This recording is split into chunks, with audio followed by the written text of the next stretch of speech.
Gaano ba ako kabilis magluto ng dahon ng kamote? Talbos ng kamote. Ay, ewan. Ayan, magpakulo tayo ng tubig. Kapag kumulo na, ilagay natin yung ating dahon. Mas maganda guys kung lalagyan natin ng mantika yung kumukulong tubig para makintab yung dahon.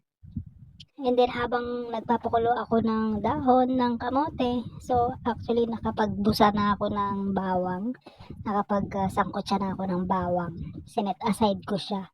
So bali yung pinagsangkotsahan ko ng bawang, dun ko iluluto.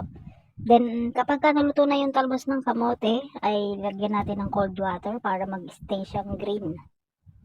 Alam nyo ba yon? Tapos ayan na siya, titimplahan lang natin ng pampalasa, then okay na siya, ganyan. O diba, charan, ang sarap-sarap. Thank you for watching.